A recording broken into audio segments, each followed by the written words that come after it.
You are listening to The Napkin Contract, written by Dean Leo. This is the Happy Hour story, multi-voice edition. In this story, you'll meet Emma and Sir Nugget, a guinea pig who believes he has an MBA.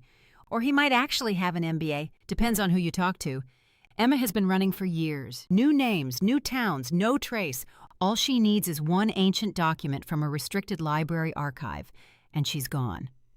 Then a guinea pig with a laminated folder and a self-assessed 4.0 GPA starts screaming about his MBA at the reference desk, and her entire plan falls apart.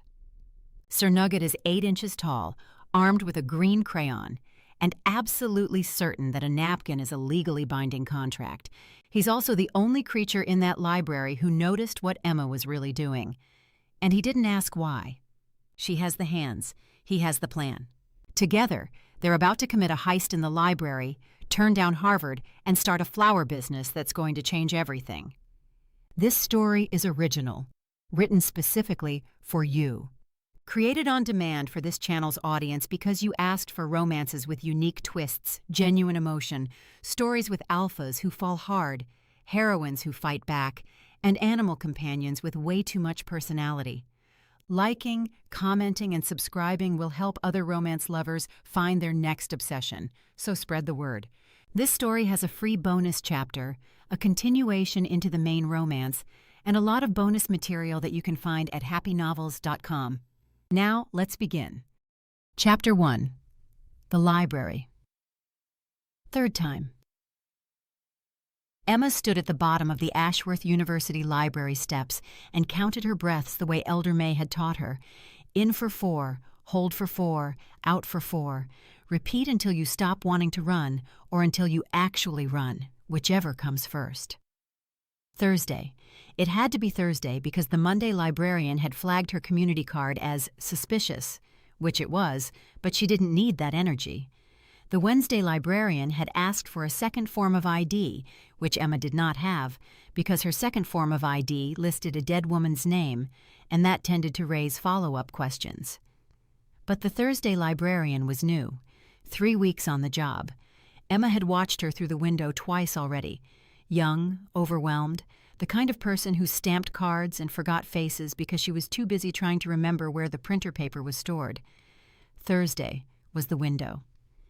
Emma pulled her hood forward, tucked a strand of hair behind her ear, and climbed the steps. The card reader beside the front door blinked green on the first swipe. She pushed through into the atrium, and the smell hit her immediately.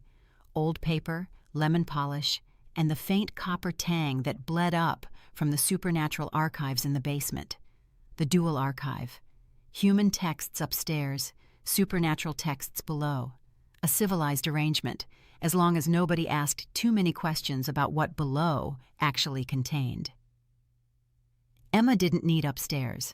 She needed Section 7, Shelf 42, behind a Tier 3 security door in the basement. Pre-colonial pack law.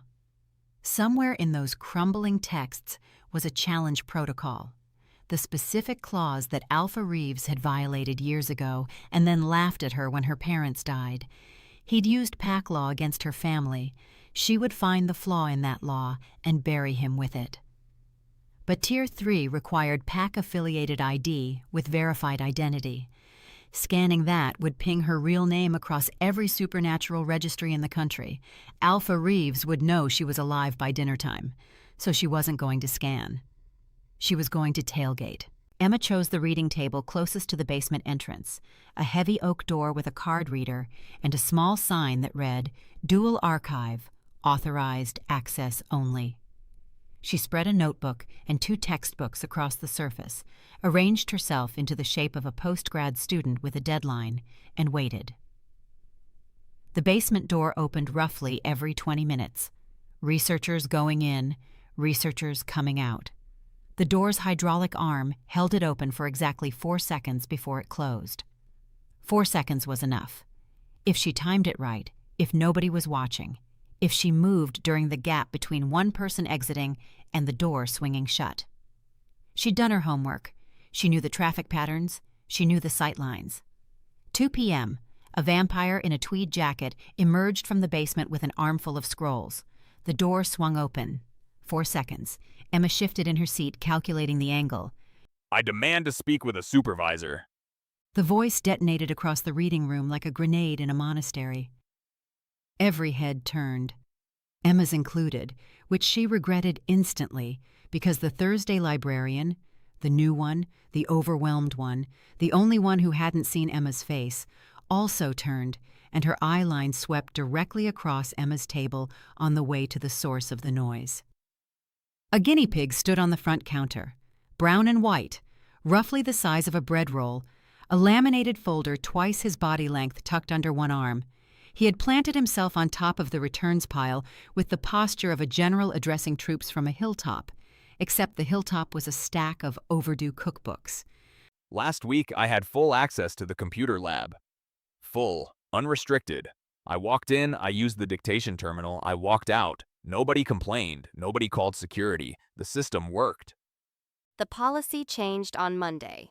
Unaccompanied supernatural creatures now require a human sponsor to access the technology wing, The Thursday librarian said, already reaching for whatever internal reservoir of patience they issued to library staff. I am not an unaccompanied supernatural creature. I am a postgraduate researcher conducting independent academic work that happens to require dictation software because my paws were not designed for full-sized keyboards. This is an accessibility issue. The basement door was still open. 3 seconds left. But the librarian was facing Emma's direction now, line of sight cutting straight between the guinea pig on the counter and the reading area. If Emma stood up, she'd cross directly through the woman's field of vision. The door closed. Emma exhaled through her teeth. Can you type on a phone? My phone thinks I'm speaking Welsh. I dictated economic analysis of interspecies commerce, and it wrote epidemic llamas interfere with comments. That is not an academic paper. That is a veterinary emergency. A student 2 tables over snorted. The guinea pig heard it and turned with the precision of a radar dish. You think that's funny? Try writing a thesis proposal with paws the size of shirt buttons. Try formatting citations when your entire hand is smaller than the shift key. I didn't choose this body. I am working with the equipment I was given, and I am asking for a reasonable accommodation. The student stopped snorting. Another researcher approached the basement door, scanned a card, green light. The door opened. 4 seconds. Emma watched the librarian's position, still facing the guinea pig, still blocking the sightline. Couldn't move. The door closed. All I need is a registered human to walk me to the computer wing. That's it, a chaperone. I am a grown guinea pig with a 4.0 GPA, self-assessed but rigorous, and I need a babysitter to use a computer. Do you understand how that feels? I understand it's frustrating. Frustrating is when the vending machine eats your dollar. This is systemic. A third person headed for the basement. Emma slid her chair back an inch. The door opened. The guinea pig chose that exact moment to unfold a chart. Not a small chart. A chart the size of a placemat, hand-drawn in crayon, that he spread across the counter with both paws, knocking the returns pile sideways. Books cascaded off the counter. The librarian lunged to catch them, turning her whole body toward the mess, away from Emma for the first time in 10 minutes. Emma was halfway out of her chair when the librarian straightened up, books in arms, and looked directly at the reading area to check if anyone had noticed the chaos. Their eyes met. Emma sat back down. The door closed. Third opportunity. Gone. This is a comparative analysis of thesis topics ranked by academic rigor, commercial viability, and likelihood of securing a human supervisor. I have been refining this list for 7 months. Sir. Column A, the economic viability of guinea pig-led startups in the post-pandemic gig economy. Strong commercial angle, relevant, timely. Column B, interspecies barriers to higher education. Why FIR shouldn't disqualify you from an MBA. More personal, but the data is compelling. I have case studies. I am a case study. Sir, I really can't. Column C. He tapped the chart. This one's the wild card. Napkin contracts and crayon equity, alternative business documentation in non-traditional entrepreneurial contexts. It's niche, but that's where the innovation lives. The librarian closed her eyes for a very long time. What I need is for you to find a registered human who is willing to sponsor your visit to the computer wing. That person sits with you, signs the access log, and stays until you're finished. Those are the rules. I didn't write them. I just enforce them. The guinea pig turned to the reading room. 24 students hunched over laptops, textbooks, and the quiet desperation of approaching deadlines. He drew himself up to his full height, 8 inches, fur included, and addressed them all. Excuse me, would any of you be willing to serve as my academic sponsor for approximately 45 minutes? I need to dictate a thesis proposal on the viability of guinea pig-led business ventures. It's groundbreaking research. You would be credited in the acknowledgments. Your name would appear in a published academic document. I'm also an excellent conversationalist. Silence. The kind of silence that wasn't just quiet but actively hostile. The sound of 30 humans pretending they hadn't heard a thing. A girl in a beanie put her headphones on. The boy beside her developed a sudden intense interest in his phone. A mature-age student in the back row gathered his things and relocated to a different floor entirely. No one? No one at all? I see. This is noted. This will be in the thesis. Chapter 1. The Day Nobody Helped. Emma lasted 4 more seconds. Not because she felt sorry for him. She wasn't in the business of sorry. 20 years of running had burned that particular luxury out of her like salt from a wound. She stepped forward because the librarian was about to call security, and security meant attention, and attention meant someone might remember the quiet woman at the reading table who'd been watching the basement door for the last half hour. Ending this was self-preservation. That was all. I'll supervise him. The librarian looked at Emma the way a drowning person looks at a life raft, with gratitude so large it was almost aggressive. Oh, thank God. I mean, thank you. That's very kind. You just need to sign the access log and stay with him in the computer wing until he's finished. East corridor, far end of the building. The far end. The opposite direction from the basement entrance, as far from Section 7 as she could physically get without leaving the building. The guinea pig leaped off the counter, landed on the carpet with a soft thud, folder already tucked under his arm, and trotted toward Emma's ankles. Excellent! I knew someone in this institution had moral fiber. What's your name? I need it for the acknowledgments. I'm pre-writing them. Preparation is the cornerstone of...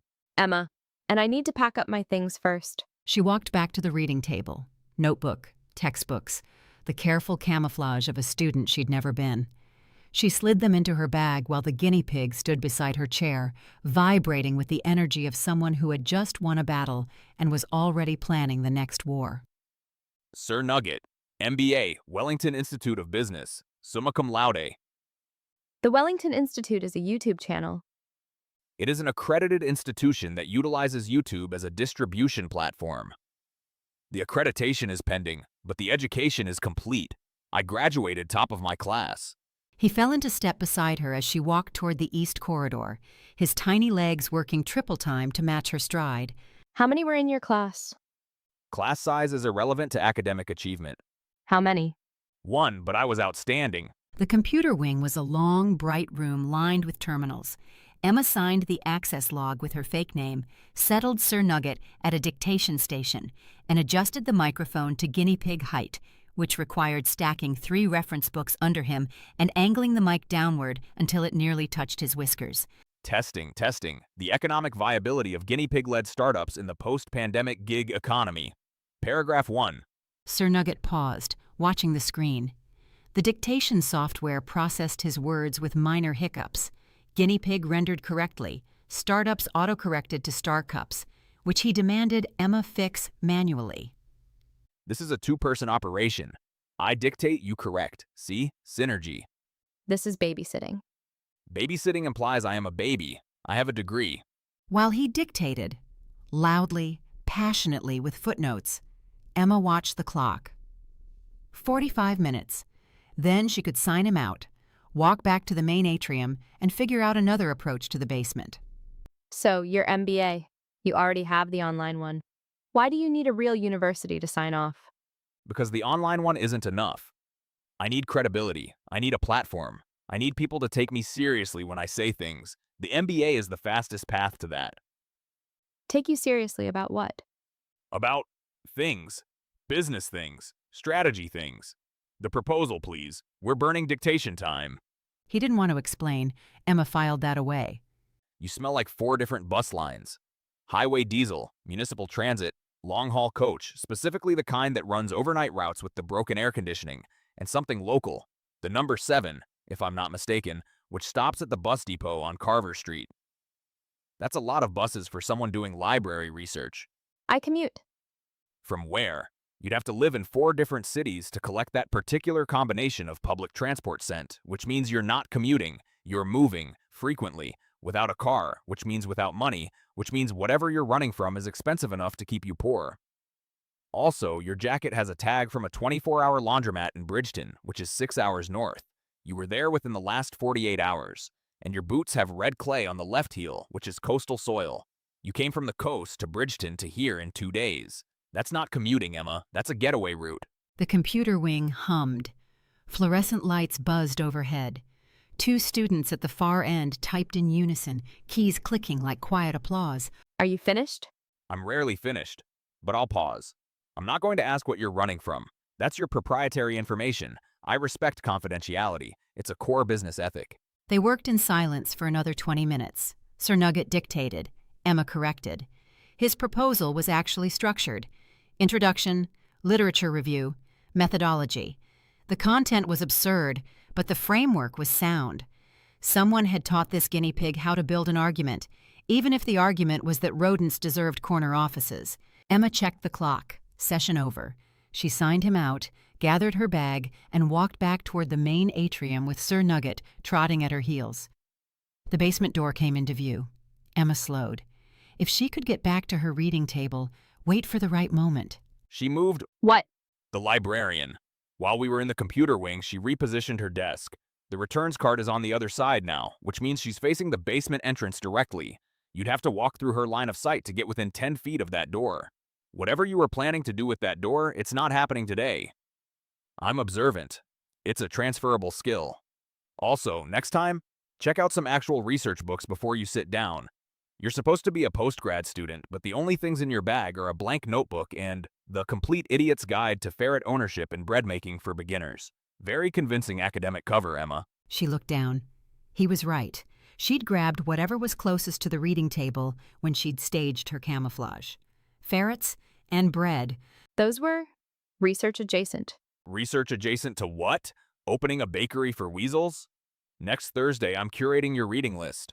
No one is going to question a woman holding foundations of supernatural jurisprudence. It's boring, it's thick, and it makes you look like you belong in that chair. First rule of infiltration: dress the part. That includes your props. You learned infiltration at the Wellington Institute? Elective module. It was the most popular course. 12 views. Emma didn't answer. She walked past the basement door, past the reading area, past the circulation desk where the Thursday librarian was now perfectly positioned to see every person who approached the dual archive entrance, and out through the front door into the late afternoon sun. The air outside smelled like autumn leaves and diesel and freedom, if freedom was just another word for failing again. Emma sat on the low brick wall beside the library steps. Limestone, cold against her jeans. The campus stretched out ahead of her. Red brick buildings, students in clusters, the distant sound of someone playing guitar badly near the philosophy building. Sir Nugget appeared beside her. She hadn't heard him follow, which was impressive for a creature whose default volume setting was public address system. He climbed onto the wall using a crack in the brickwork as a foothold and sat a respectful 12 inches away. Didn't get what you needed. No. But you haven't finished your proposal either. I'll have to come back next Thursday, which means I need a sponsor again next Thursday, which means I need to find another human willing to sit with me for 45 minutes while I dictate about guinea pig economics. The odds are not in my favor. His stomach growled. Not a metaphorical growl. An actual, audible, embarrassingly loud rumble from a body cavity the size of a tennis ball. When did you last eat? Eating is a distraction from academic. When? Yesterday, there was a dropped sandwich near the philosophy building. I ate the lettuce. The bread was beneath me. Emma dug into her bag. She'd packed a granola bar and an apple for the bus ride she no longer needed. No point leaving town without what she came for. She broke the granola bar in half and held out a piece. Sir Nugget stared at it. That's half your food. I can see that. I broke it. You don't have to. Eat the bar, Nugget. He took it with both paws, held it for a moment the way someone holds something they weren't expecting to receive. Then he bit into it with a crunch that echoed off the limestone. They sat in silence. Emma ate the apple. Sir Nugget worked through the granola bar with methodical dedication, catching every crumb that fell onto his fur and redirecting it back to his mouth, with the efficiency of someone who didn't waste food because wasting food required having enough to waste. You're coming back next Thursday. I have to. The proposal won't write itself, although I did explore the possibility of training a second guinea pig to operate the dictation software in my absence, but the candidate pool was limited and their typing skills were. I'll be your sponsor next Thursday, Sir Nugget stopped chewing. and I want something in return. You know the building, the staff, the schedules. I know which archive volunteer takes a 19-minute bathroom break at 2:15 every Thursday and leaves his access badge on the returns cart. His name is Gerald. He has a weak bladder and strong trust in humanity. Both are exploitable. You figured that out just from. I figured it out because I spent 11 months watching everyone in that building, and nobody watches back when you're 8 inches tall. Invisibility isn't just a suppressant trick, Emma. Some of us are invisible by default.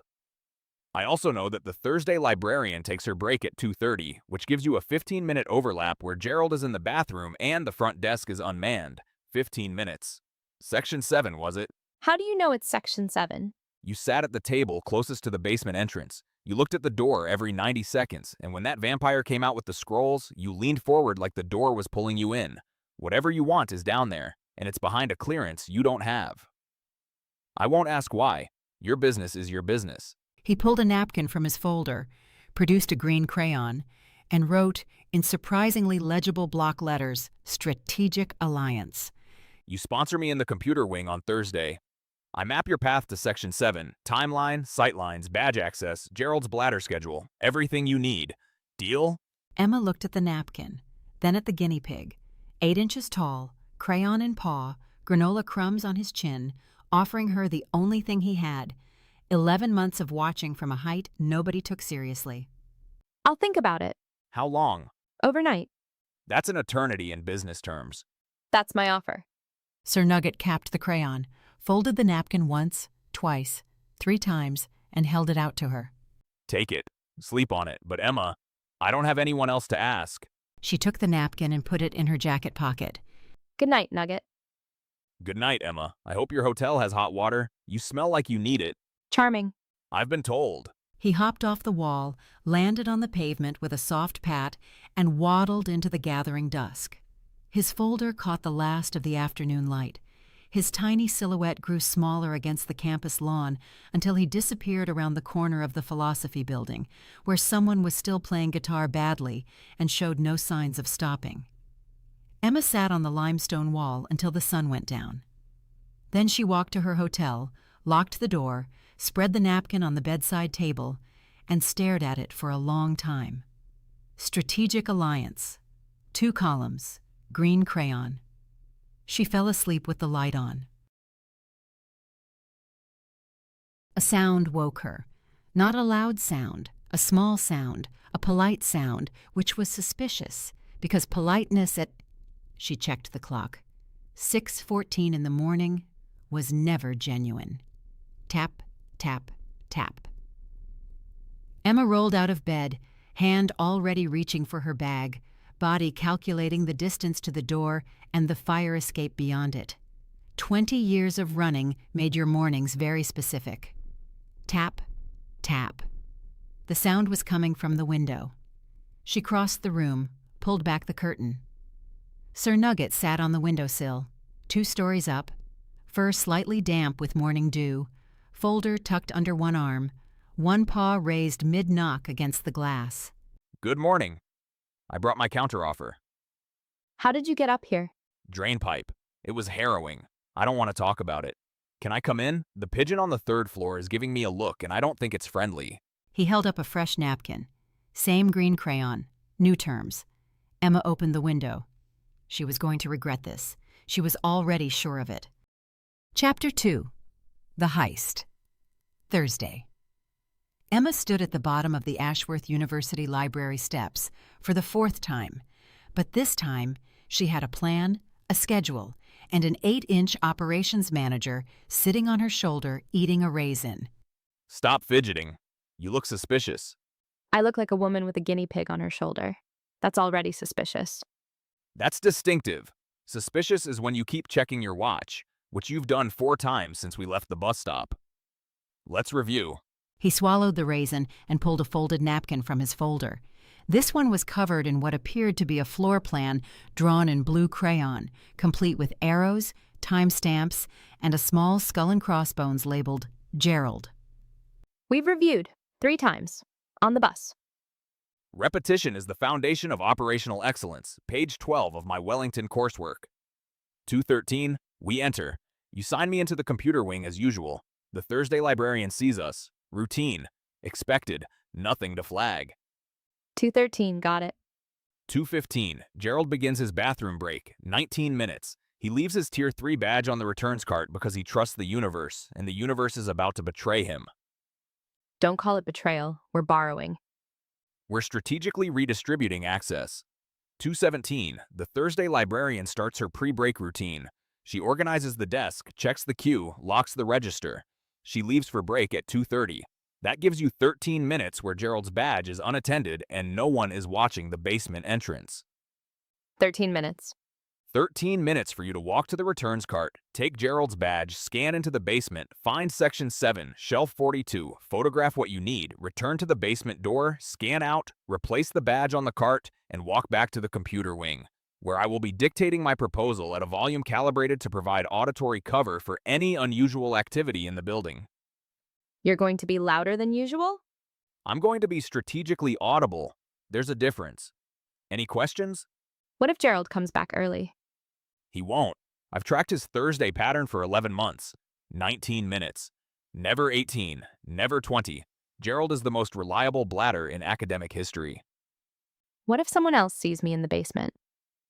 The basement gets 3 to 4 visitors between 2 and 3 p.m. on Thursdays. I've mapped their entry times. There's a dead zone between 2:20 and 2:40 where nobody goes down. You'll have the archive to yourself. What if the badge doesn't work? Then we abort. I scream about my MBA. You walk out in the chaos, and we regroup next Thursday. But it'll work. I've run the numbers. On a napkin and crayon. The medium is irrelevant. The maths is sound.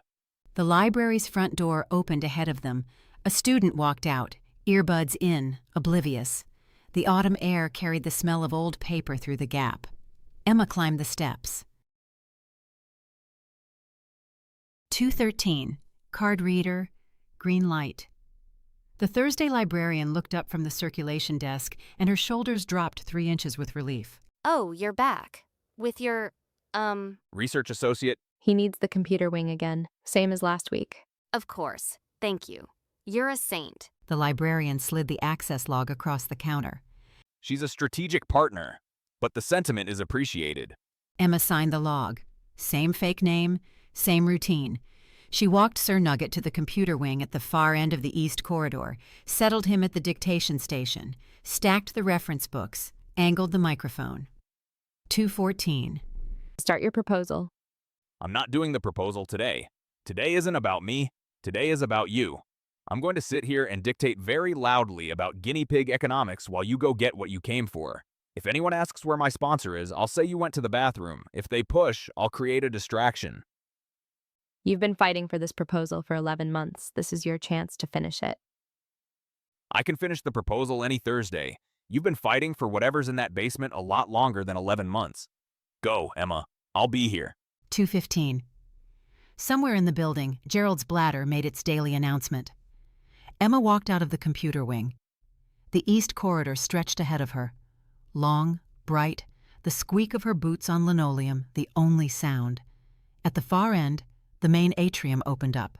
The circulation desk, the returns cart, the basement door. She made herself walk normally, unhurried, a postgrad student stretching her legs between research sessions. Nothing unusual, nothing memorable. The main atrium came into view. The Thursday librarian sat at the circulation desk, sorting a stack of interlibrary loan forms. The returns cart stood 6 feet to her left, piled with books, and, there, hooked over the cart's handle, a lanyard with a blue badge. Tier 3, Gerald's. 2:17. Gerald had been gone for 2 minutes. 17 minutes remaining. Emma browsed the nearest shelf. Pre-Raphaelite art. She pulled a book, opened it, turned a page, watched the librarian from the corner of her eye. 2:20. The librarian aligned her stapler with the edge of the desk, straightened the pen cup, checked the clock, pre-break routine, Sir Nugget's napkin blueprint, down to the minute. From the computer wing, his voice carried faintly through the corridor. Paragraph 4. The scalability of guinea pig-led ventures in emerging markets is underestimated by traditional economic models, primarily because those models were designed by humans who have never operated a business while standing on a stack of reference books. 2:22. The librarian locked the register drawer.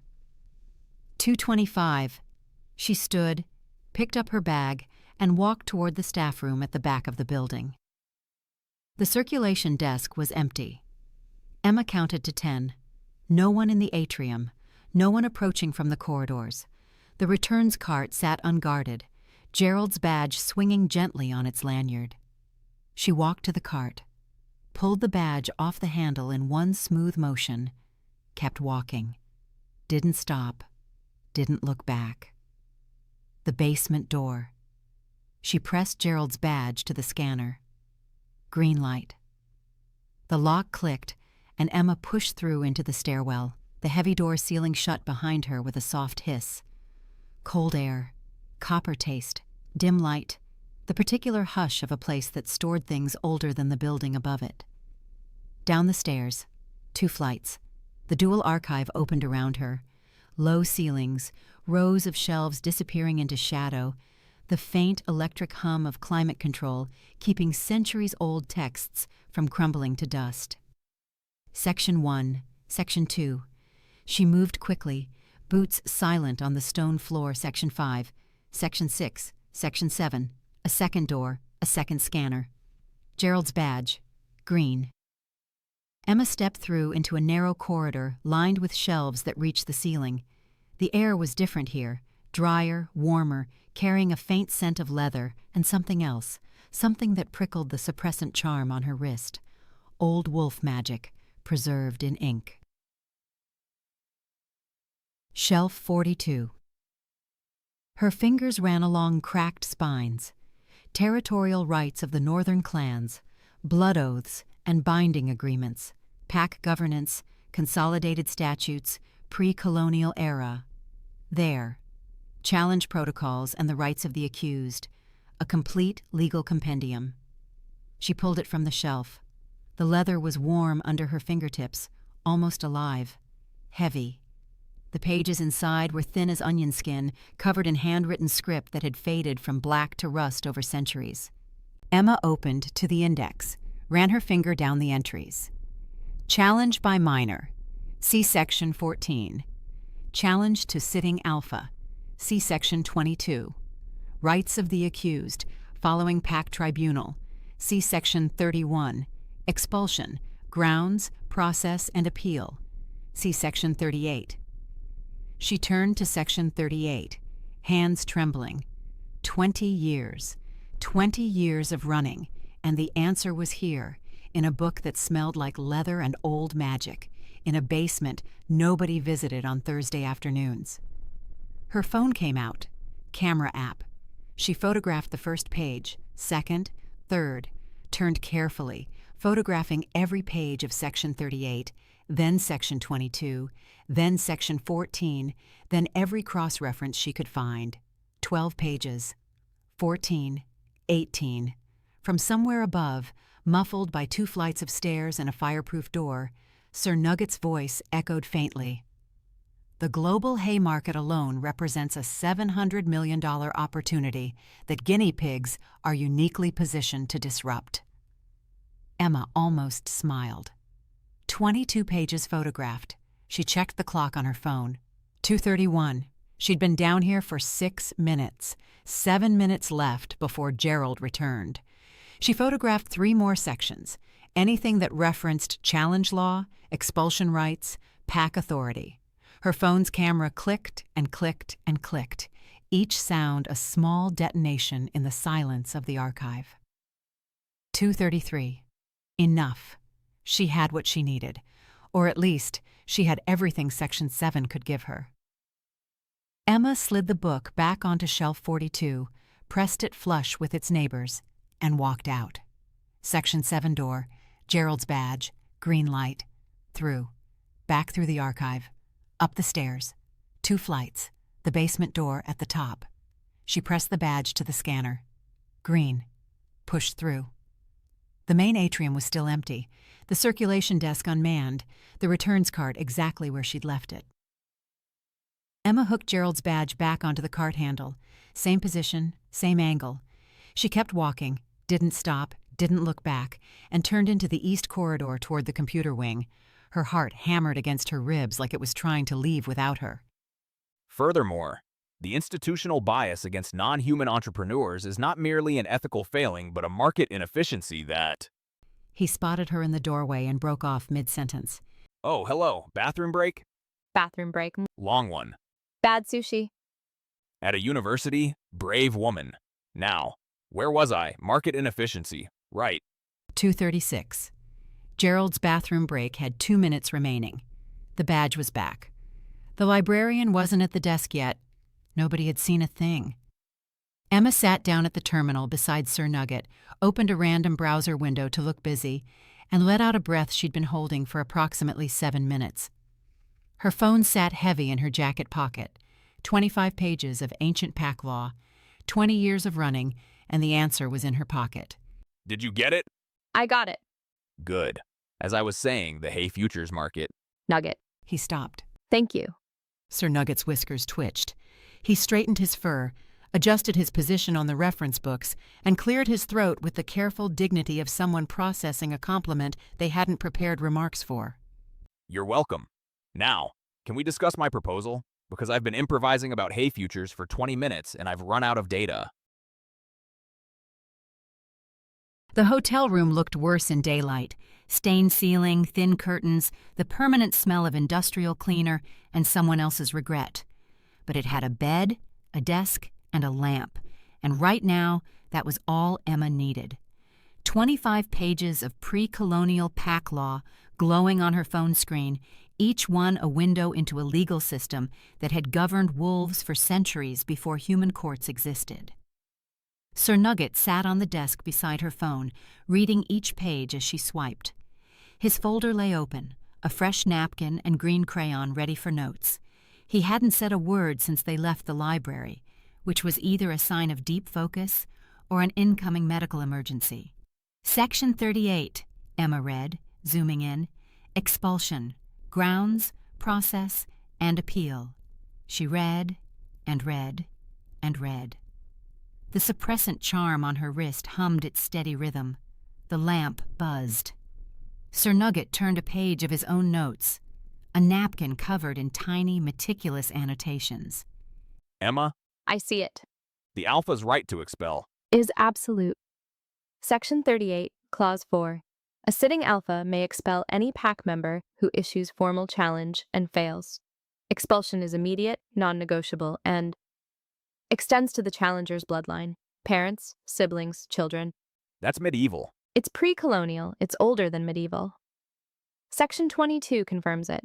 The challenge I made as a child, even though I was 11, even though I was grieving, even though Reeves had just let my parents die, it was still a formal challenge.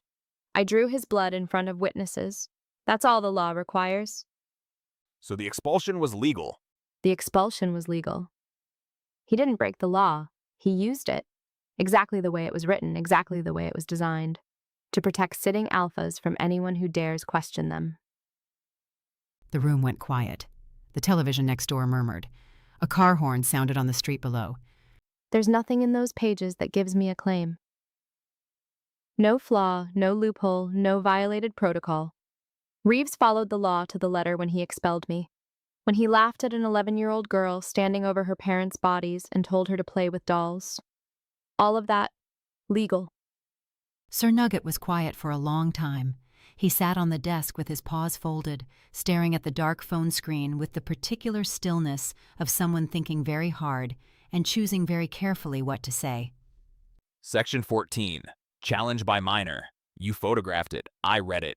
3 times while you were swiping through the expulsion clauses. Section 14, Clause 7. A minor's challenge, while legally valid, can be nullified if the minor obtains formal alliance with a recognized alpha from an external pack. The alliance voids the original expulsion and grants the challenger protected status under the allied alpha's authority. It's an old provision, designed to prevent packs from permanently destroying children who made mistakes. A safety valve. You challenge, you lose, you get expelled. But if another alpha vouches for you, the expulsion is overturned. You're no longer a rogue, you're protected. I'd need an alliance with another alpha.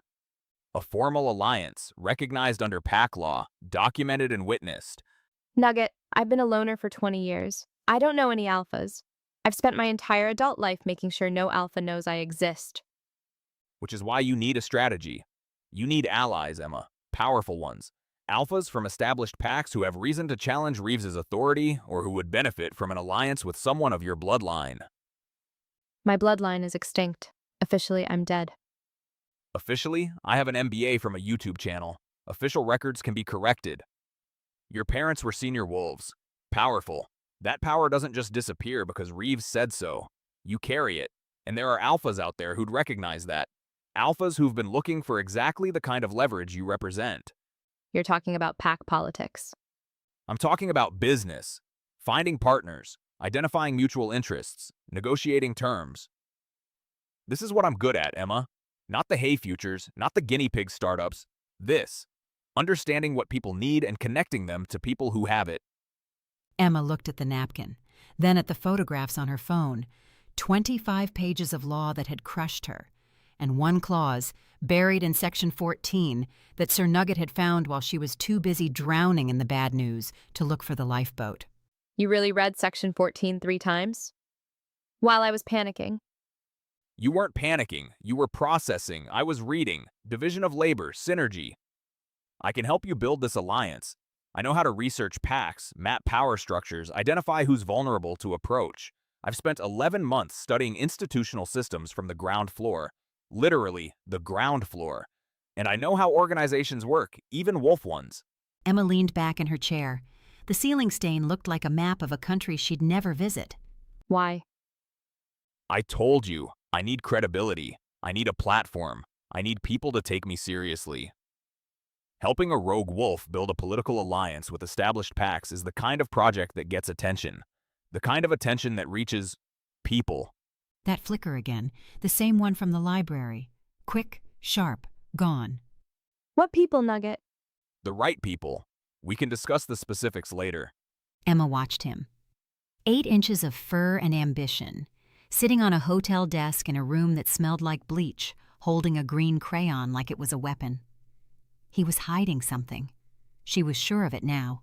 Not something dangerous. Something sad. Something underneath all the volume and the MBA and the relentless forward motion. Something that made a guinea pig climb a drain pipe at 6 a.m. because he didn't have anywhere else to go. She'd find out eventually. Or she wouldn't. Either way, he'd read Section 14 3 times while she was falling apart, and he'd found the one door that was still open. Your proposal. You still need to finish it, and you gave up your computer session today for me. There's an internet cafe 2 blocks from here. You dictate. I type. No dictation software required. You do that? You sat in a computer wing for 20 minutes, shouting about hay futures, so I could commit a felony in a basement. I think I can type a thesis proposal. Come on, they close at 9. Sir Nugget gathered his folder, his napkins, his crayons. He hopped from the desk to the chair to the floor with the practiced efficiency of someone who'd calculated the exact trajectory required for each surface. At the door, he paused, looked up at her, and straightened his fur. For the record, the hay futures material was improvised. It was actually quite good. I may use it in the final draft. It was nonsense. Innovative nonsense. There's a difference. Also, I type at approximately 3 words per minute with my pause. You're going to be significantly faster. This is going to be revolutionary. Emma followed him down the hallway. 2 blocks. An internet cafe. A guinea pig dictating a thesis proposal about economic disruption while a woman on the run typed it for him. In a town she'd planned to leave 3 times and hadn't. The napkin in her jacket pocket crinkled against her hip. Strategic alliance, 2 columns, green crayon. And underneath all of it, in the margins, in the spaces between the columns, in the silence between Sir Nugget's words, the beginning of something that felt dangerously, recklessly, stupidly close to hope. Nugget, when we find this alliance, when I have an alpha who'll vouch for me, I'm going back for what Reeves took. My parents, their names, everything. Sir Nugget pressed the elevator button. It was above his head. He jumped, smacked it with one paw, and landed cleanly. Obviously. That's phase 3 of the plan. There are 7 phases. I'll brief you at the cafe. Also, we're going to need more napkins. The doors closed. Emma was still smiling when they reached the ground floor. Chapter 3. The Post Office, the Pub, and the Plan. The proposal looked professional. That was the strange part. Sitting in the internet cafe at 11 p.m., printer still warm, Emma held 23 pages of bound academic work that, if you squinted past the subject matter, could pass for a legitimate postgraduate thesis proposal. Clean formatting, proper citations, a literature review that referenced 17 sources, 4 of which actually existed. The economic viability of guinea pig-led startups in the post-pandemic gig economy. Submitted for consideration to Professor Helen Abernathy, Department of Interspecies Economic Studies, Harvard University. Abernathy has a track record. Published 3 papers on supernatural integration in the workforce. Testified before the Interspecies Academic Council twice. She once gave a keynote about non-human cognitive capacity that made a werewolf in the front row cry. Sir Nugget said from the desk beside the printer, where he'd been quality checking each page as it emerged. You researched her. I researched everyone. She's the one. Sympathetic to supernatural issues, intellectually curious, and, critically, she has a sense of humor. Her last paper included a footnote about a parrot who passed the bar exam in Delaware. If she'll footnote a parrot lawyer, she'll read a guinea pig economist. Emma fanned the pages. The cover letter was concise, persuasive, and contained only 2 sentences that were technically lies. The abstract was sharp. The methodology section was creative, bordering on fictional, but structured with enough academic scaffolding to be taken seriously. It was good. It was genuinely good. This could work. Of course it could work. I dictated it. Professor Helen Abernathy is going to read this, and she's going to see what I see. That the intersection of supernatural cognition and entrepreneurial capacity is an unexplored frontier, and that a guinea pig with vision is exactly the kind of candidate who deserves a real shot. Sir Nugget looked up at her. Yes. They stared at each other for a moment. Then Emma slid the proposal into a large envelope she'd bought from the cafe's front counter, addressed it in her neatest handwriting, and tucked it into her bag. Post office opens at 8. We'll send it express. The post office on Miller Street was the kind of government building that had given up trying to be pleasant and settled for being adequately lit. Fluorescent tubes hummed overhead. The queue moved at the speed of bureaucratic despair. A woman at window 3 was arguing about customs declarations for a package that appeared to contain an entire set of encyclopedias. Emma held the envelope. Sir Nugget sat on her shoulder, unusually quiet. He'd been quiet since they'd left the hotel. No commentary about the queue, no analysis of the post office's operational inefficiencies, no unsolicited opinions about the font choice on the "Please Take a Number" sign. Just silence and the occasional twitch of whiskers. You're stalling. I am not stalling. I am observing. The queue management system here is fascinating. Single line, multi-window, no priority lane. Very egalitarian. Very slow.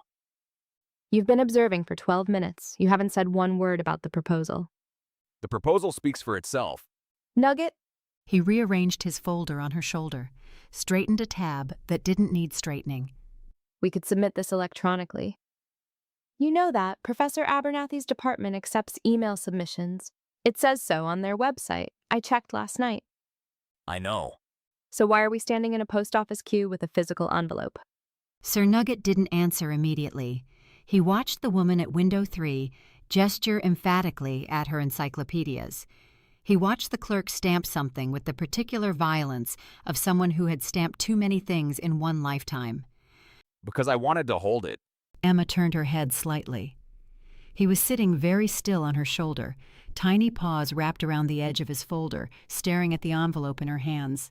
I wanted to hold it, and I wanted to walk here, and I wanted to stand in this terrible queue, because for 11 months, this proposal was the only thing I had, the only thing I was building, and I wanted the last moment with it to be real, physical, not a click and a send and a whatever electronic submission feels like. Nothing, probably. It feels like nothing. The queue moved forward one space. Emma stepped with it. This proposal could change everything for you.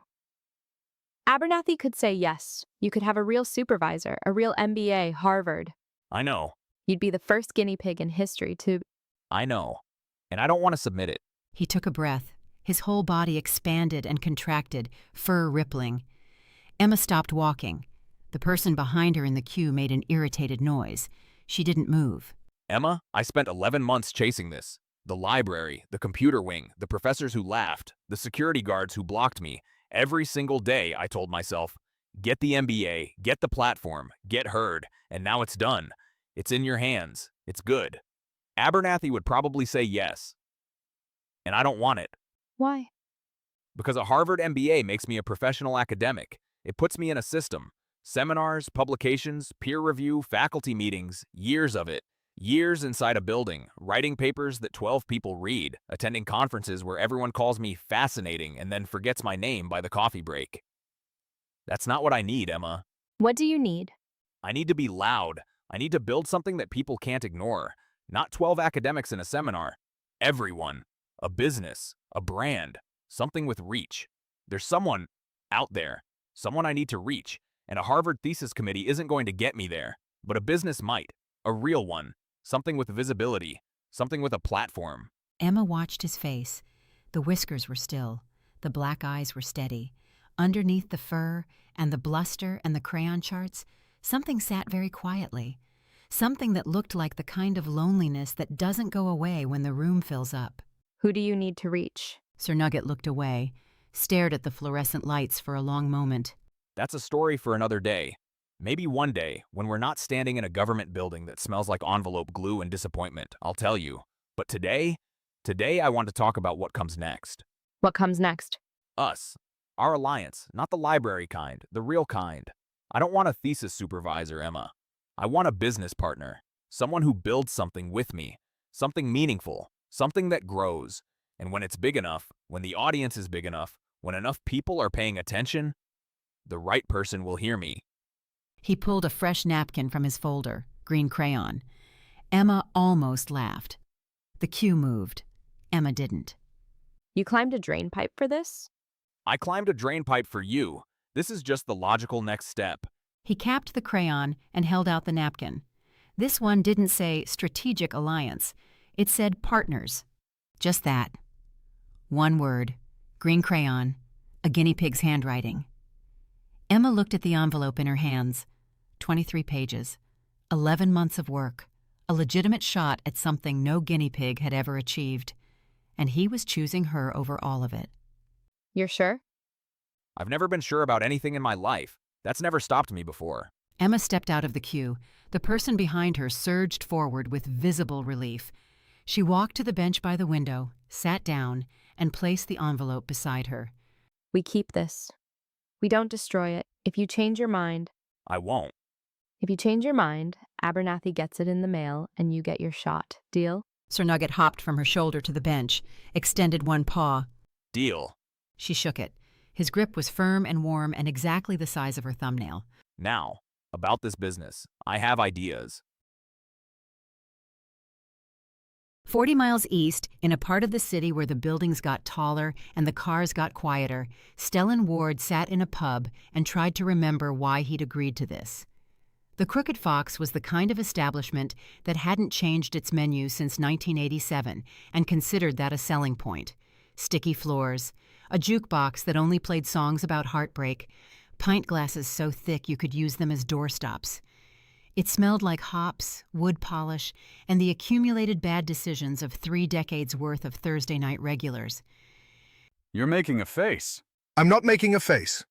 You're making the face you made in Cologne when I took you to that kebab shop and the owner tried to arm wrestle you for the bill. That was a different face. That was a "this man is going to break my wrist" face. This is a "why did I agree to meet you in a place that serves crisps as a food group" face. Marcus Hale, 6'2", shoulders like a doorframe, a grin that had been getting him out of trouble and into worse trouble since university, leaned back in his chair and raised his pint. Because I asked. And because the great Stellan Ward, heir to the Ward Pack, future alpha of the largest territory east of the river, doesn't actually have any friends. He has associates. He has advisors. He has a pack council. And he has me. And I drink here. We went to Cologne together. We shared a flat for 3 years. You introduced me to my first hangover and my worst haircut. I think that qualifies as friendship. And yet this is the first time in 4 years you've said yes to a pint. 4 years, Stellan. Marcus shook his head. I stopped asking after the 3rd year. Figured you'd gone full corporate wolf. Board meetings and tailored suits, and no time for the bloke who held your head over a toilet in Dusseldorf. I remember Dusseldorf. I'd rather not. Nobody remembers Dusseldorf fondly. That's the point. It bonds people. So why now? Why'd you finally say yes? Stellan turned his glass on the table.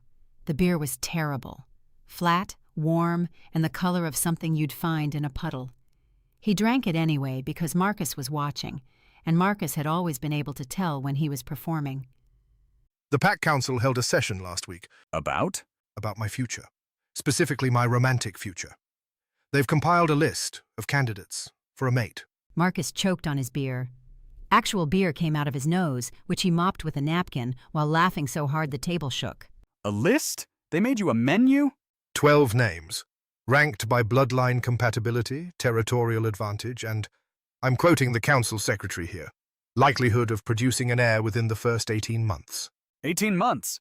That's not a marriage. That's a performance review. Welcome to my life. They've been patient, politely patient, aggressively patient. My mother brings it up at dinner every Sunday in the form of a question that isn't a question. Are you seeing anyone, darling? She knows I'm not seeing anyone. She has sources. Your mother is terrifying. My mother is efficient. There's a difference, and it's narrow. I'm not taking a mate, Marcus. Not from a list, not from the council, not because it's strategic. Stellan rubbed the back of his neck. The pub's jukebox switched to a song about a woman who left and a dog who stayed. Very on brand for the establishment. You say that now. I'll say it forever. I'll say it to the council, to my mother, to the 12 ranked candidates, and to anyone else who thinks my love life is a territorial negotiation. I'd bet everything on it. Marcus set his pint down. The grin shifted into something different. Knowing, warm, the expression of someone who'd watched his friend build walls for 15 years and had long since stopped trying to climb them. Funny you say that. Because I had a reading done. Stellan stared. Don't look at me like that. Lena dragged me to her psychic. The woman does tarot. She's very good. She predicted Lena's promotion, my brother's divorce, and the exact date my car would break down, which, by the way, was yesterday, so I'm inclined to take her seriously. You believe in tarot. I believe in patterns. And this woman sees patterns. Marcus reached into his jacket and produced a card. Not a business card, a tarot card. He slid it across the sticky table. Stellan looked at it. A painted image, a tower struck by lightning, and from the rubble, flowers growing.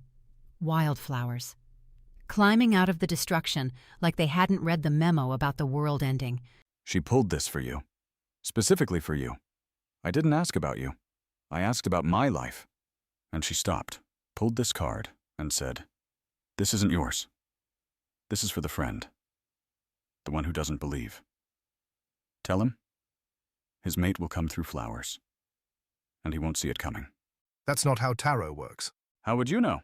You don't believe in it. Exactly. I don't believe in tarot. I don't believe in lists. And I definitely don't believe that my mate is going to show up through flowers.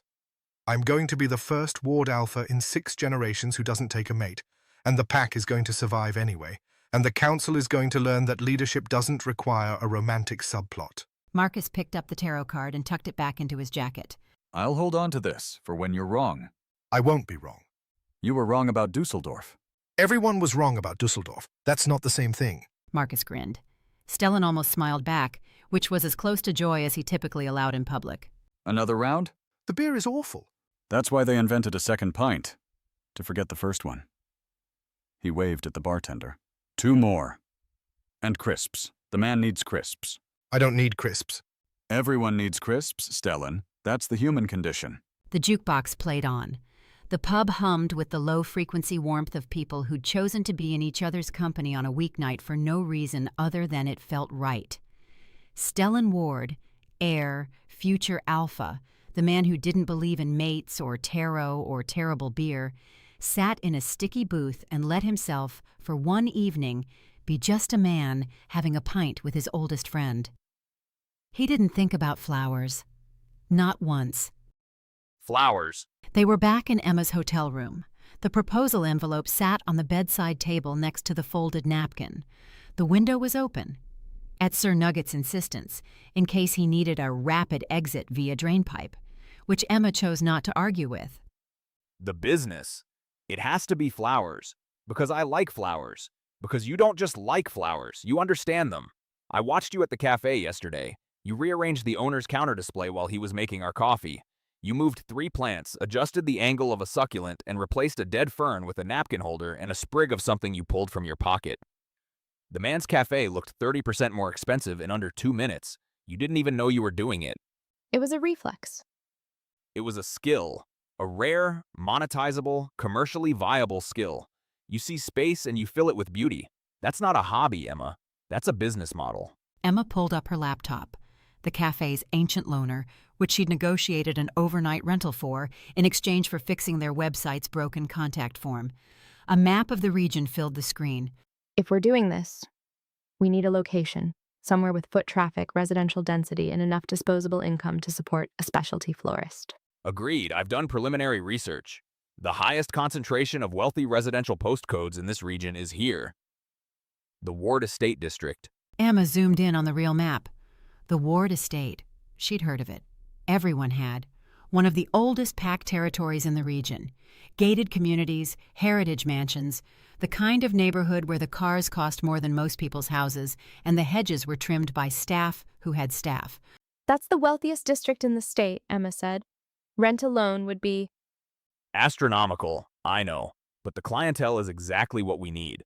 High income, low time, frequent social obligations that require flowers, galas, pack ceremonies, apology bouquets for alphas who've said something stupid at dinner, which, based on my research, happens weekly. We can't afford rent in the Ward Estate District. No, but we can afford rent near it. There's a strip of commercial properties on the border, technically outside the estate, but within delivery range. Lower rent, same clientele. Emma studied the map. He was right. The border zone, where the wealth of the estate met the ordinary sprawl of the surrounding suburbs, had a row of small shop fronts that served the estate's residents without carrying estate-level rents. Even the border zone is expensive for a startup with no capital. Which is why we don't open a traditional florist. We open a subscription service. Custom floral arrangements delivered weekly to the Ward Estate's residents. Low overhead, no shopfront needed initially, just a workspace and a delivery route. We build the client base, then we open the shop. A subscription flower service for wealthy wolves. For wealthy wolves who are terrible at expressing emotions. Emma, I've read the data. Wolf packs are emotionally constipated on a clinical level. They settle disputes through combat, communicate affection through territory, and say, "I love you," by not killing each other. Flowers are the bridge, and we are going to build that bridge and charge a premium for it. So your pitch is, we sell emotional intelligence to wolves, delivered in bouquet form. Emma's blooms because your alpha can't say it, but our flowers can. Tagline needs work, but the concept is bulletproof. I was thinking something simpler. Emma's blooms. Clean, minimalist, very good branding.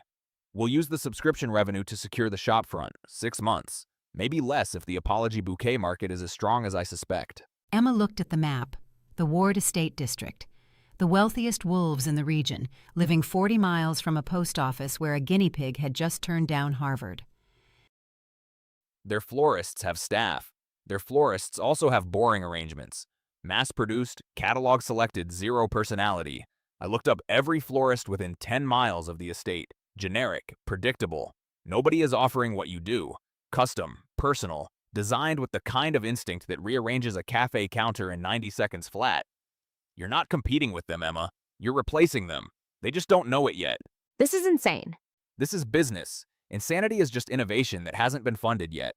Emma closed the laptop, looked at the proposal envelope on the bedside table, looked at the napkin that said, Partners. We'll need a van. We'll need more than a van. We'll need a brand, a logo, business cards, laminated, obviously, a client onboarding process, a website, social media, A van, Nugget. We start with a van. a van.